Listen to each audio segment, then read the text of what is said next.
Շատ ուշադիր կրնակ լսեք։ Որը նվիրված է անվտանգային հարցերին,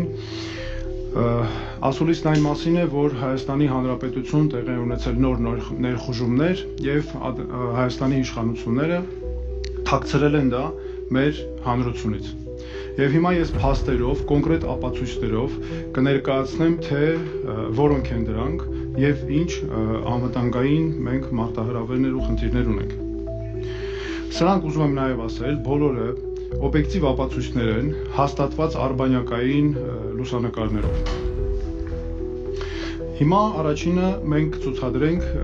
կներկայացնեմ ես Գեղարքունիքի մարզում, մասնավորապես Վարդենիսում տեղի ունեցածը։ Սա սահմանն է հայ-ադրբեջանական, սա ադրբեջանական դիրքն է, որ դեռ ներխուժել էին մի քանի տարի առաջ, եւ սա արդեն նոր դիրքի տեղակայում է Հայաստանի Հանրապետության տարածքից ներս ու ներխուժում Հայաստանի Հանրապետության սահման եւ Հայաստանի Հանրապետության ինքնիշխան տարածք։ Եվ հիմա կներկայացնենք նաեւ դրա վտանգները։ Տեսնում եք այս տեսանկյունից, այս դիրքից նույնպես երևում է սա այստեղ այդ նոր դիրքի տեղակայումն է եւ մենք տեսնում ենք արդեն մեր բնակավայրերի համադրությամբ։ Սա է մյուս լուսանկարն է, որը, ինչպես ես նշեցի, արբանյակային լուսանկար է եւ սա նոր դիրքն է, ընդ որում տեսնում ենք ժամանակահատվածը, մինչև հուլիսի 31-ը 2025 թվական այս դիրքը գոյություն չի ունեցել ըստ արբանյակային լուսանկարների։ Եվ արբանյակային լուսանկարներով այս դիրքի տեղակայումը մենք տեսնում ենք տեղի ունեցել ընդամենը մինչև օգոստոսի 19-ի դրությամբ։ Եվ այստեղից տեսնում ենք, որ սա մարտական հերթապահություն կրող ադրբեջանական դիրք է եւ մանրամասն ուսումնասիրության ենք այստեղ կրակային նաեւ այդ թվում խոշոր տրամաչափի զինատեսակների համար նախատեսված կրակային դիրքեր են, խոսքը մասնավորապես վերաբերում է նաեւ նռնականետեր, ականանետեր, այլ խոշոր տրամաչափի 60 մմ-անոց նաև ականանետերին եւ զինատեսակների նաև հրաձգային հատուկ կետեր են նախատեսված եւ բնականաբար առանձին նախատեսված նաև կոմունիկացիաներով։ Սա արդեն այս դիրքից Սոտքի հանքավայր ուղիղ նշանառությունն է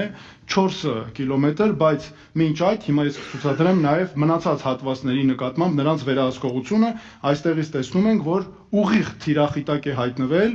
Սոտքի հանքավայրը։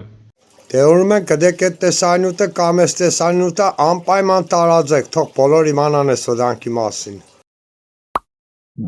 Հետ կորած Էրիկ Ոսկանյանի մայրը պահանջում եմ արդարություն եւ ճշմարտություն։ Ես Տիգրան Քարտաշյանս հանդիսանալով 44 օրյա պատերազմում զոհված Նարեկ Քարտաշյանի հայր պահանջել եմ ու պահանջում եմ արդարություն։ Ես 44 օրյա պատերազմում նահատակված սերժանտ Կարո Վագիմյանի հայրն եմ։ Իմ գնահատմամբ 44 օրյա պատերազմը պայմանավորված դավադիր եւ պարտվողական պատերազմ էր, որին զոհգնացին մեր որդիները։ Հետևաբար պահանջում եմ արդարություն, պահանջում եմ 44 օրյա պատերազմի հանգամանքներ ուսումնասիրող հանձնաժողովի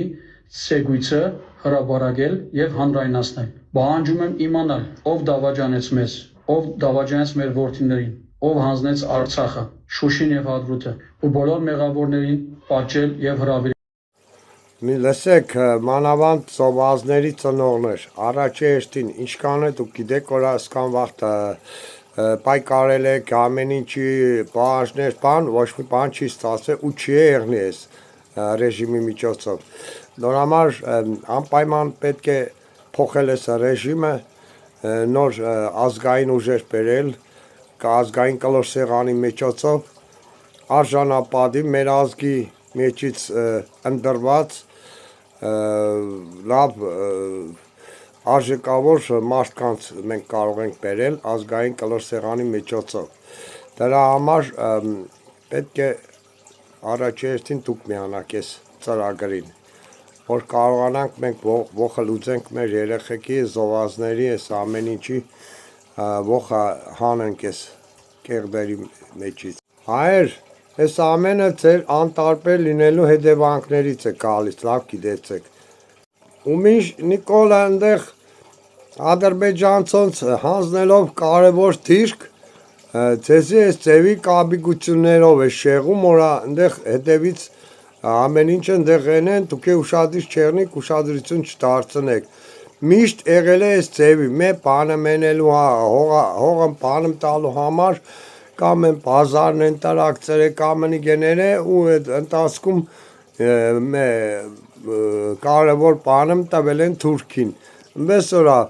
այս իրա կաբիգությունները, դերասանությունները, դիք ձեզի շեղեգորա, եթե այդպես բաների անց է, ուրմեն լավ գիտեցեք, կարևոր դիրկը տարածում ենք այդ ընթացքում արդեն հանձնեկը թշնամուն, լավ գիտեցեք։